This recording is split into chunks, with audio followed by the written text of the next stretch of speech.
This week I'm digging into how I'm using Switcher Studio for the live stream in my church without breaking the bank and how you can too. Let's go. Last week I posted about Switcher Studio and how we're using it to live stream our services with multiple cameras without spending thousands of dollars. If you haven't seen that yet, go ahead and check it out here. It'll give you a good background on what we're going to be doing today. I've got 2 camera angles that I'm going to set up start to finish with you, as well as 2 video feeds that I'm going to set up for my presentation software. And we're going to be using the Better Display app to provide a virtual monitor for the SwitcherCast Mac app to broadcast to Switcher Studio on the iPad. All right, so when you first open your Switcher Studio app, you're going to get this login screen. If you don't have a login, you got to create an account, obviously.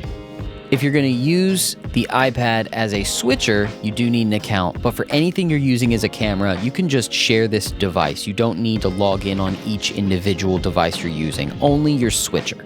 So since that's going to be our iPad, I'm going to go ahead and log in. And here we go. Use as switcher. Hit that. And now we've got our basic setup. On the left, you're going to see any assets that you've already added. For me, the only things that I have in here currently is my East Bay Worship Center logo. That's my church. Also, our lower third that we're going to use for our social medias. You can add anything else you want, your pastor names, giving link, anything like that in there as a lower third. All right, let's go ahead and add some sources in here. I've got 2 feeds that I'm going to pull from my MacBook, and then we'll end up pulling in 2 camera feeds, maybe only 1 camera feed. We'll see how this rolls. All right, so I'm going to use my Display 3 and Display 4. The reason I'm showing 4 is because I'm using an app called Better Display, which simulates 2 additional outputs. I've got my MacBook screen and I'm using an external display here, but I'm also going to be using 2 virtual displays that I'm pushing my ProPresenter stuff to. So I'm going to go ahead and add Display 4, which should be my house feed. Yep. I've just got a motion background that we use for one of our songs for lyrics, and Display 3, which is going to end up being my online feed. But before we get to that and customizing that, I'm going to go ahead and add Logan's iPhone in here as well. Go ahead and tap that.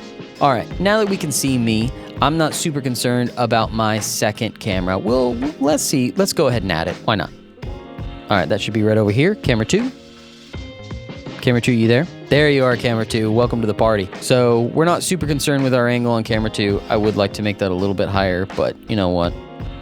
Whatever. Now we've got our camera 1 up. Hello there. And camera 2. We've also got an overlay from ProPresenter here. We've also got our online feed, but they're all cutting between each other, so we're going to fix that. I'm going to go ahead and tap on my house feed. I'm going to press and hold. This little menu comes up. I'm going to hit Edit Properties. We're going to change the layering option to Overlay, and then we're going to fit it to the screen. Transition duration is the big thing here. That's 1 second. I like 1 second on this one. And then we're just going to hit Done.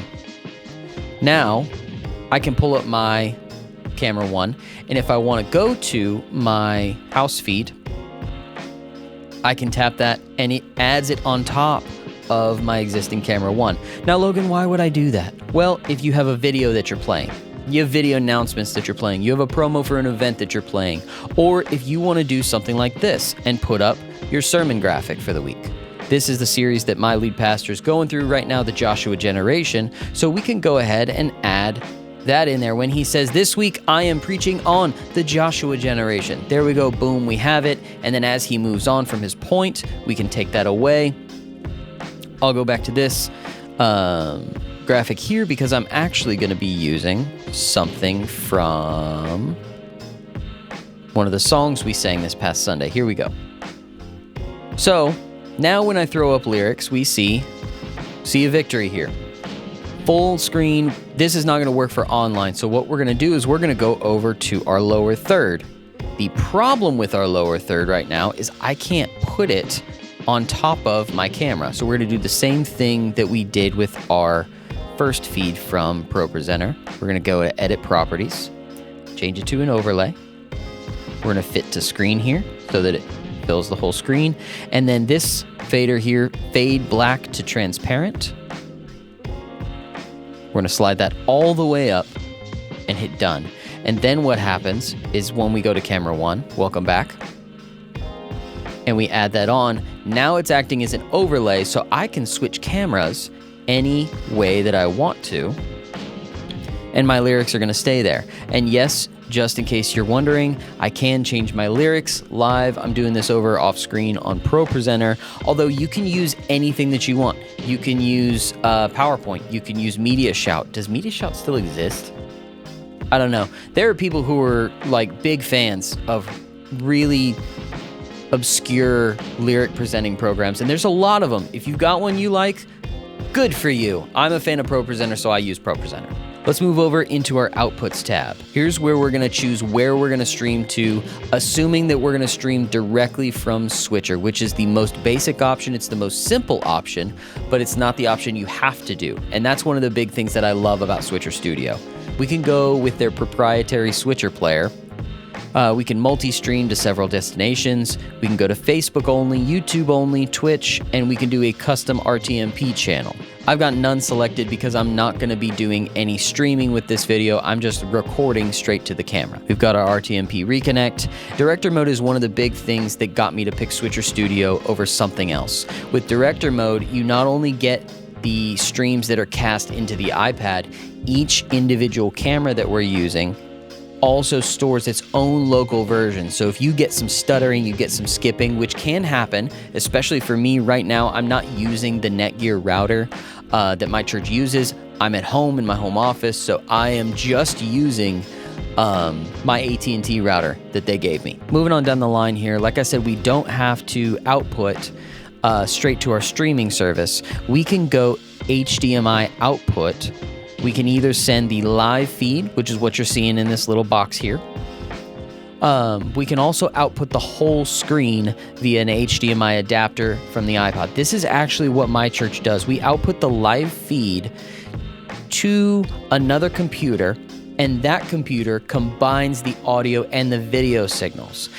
We remix the audio through a Logic Pro session that we're using live in our sanctuary right next to our front of house board. But that's not the way you have to do it. That's just the way that we like to do it. I'm an audio nerd and I wanted to get the best audio possible. That was something we were willing to do a little bit extra for, to get that extra little push with audio. Let's slide on over to the Effects tab here. Effects is gonna change how we switch between cameras here. Can I make that dramatic? Let's try that again. We're gonna go to camera 1, and then we fade to black. Hello, camera 2. Back to camera 1. Hello. We can do a fade to black. We can do a regular cross dissolve from camera 1 to camera 2. But that only affects things that are being denoted as cameras specifically.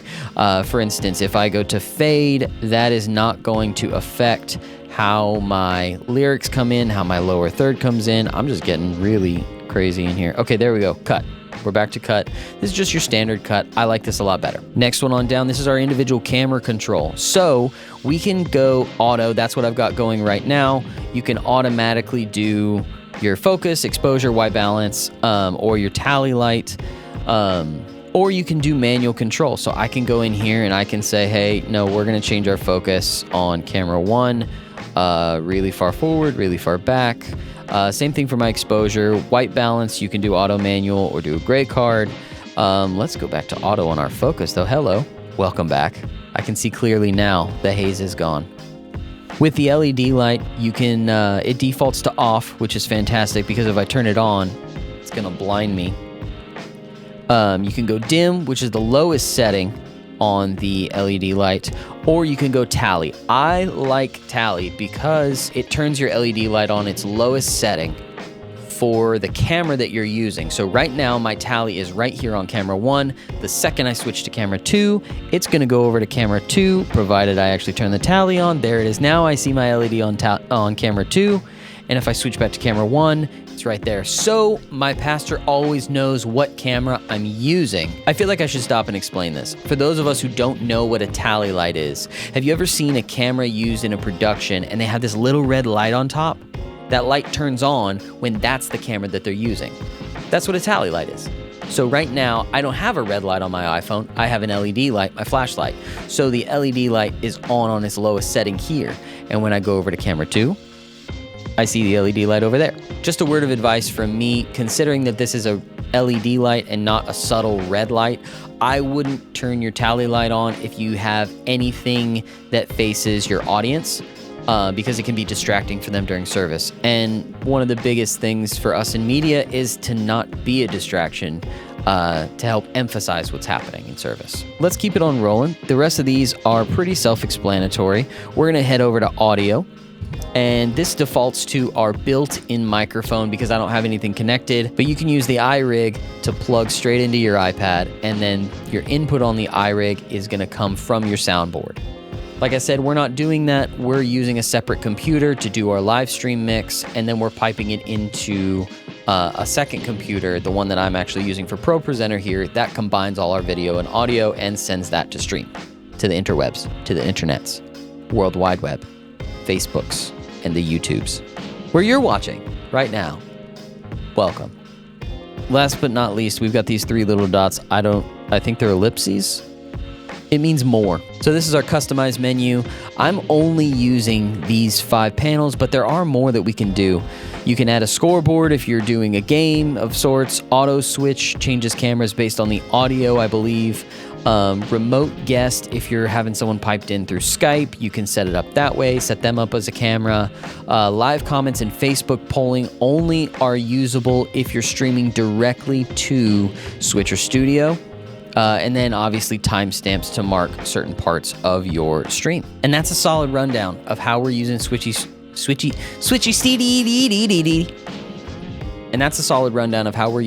Studio in our church to help start live streaming on the cheap. Obviously, at some point, we're gonna upgrade, get better cameras, get more equipment, different equipment. But for right now, this is a great way for us to get out there on the internets without breaking the bank. So what do y'all think?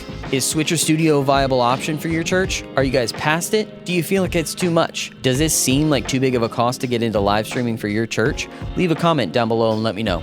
Don't forget to like and subscribe. I'll see y'all next time.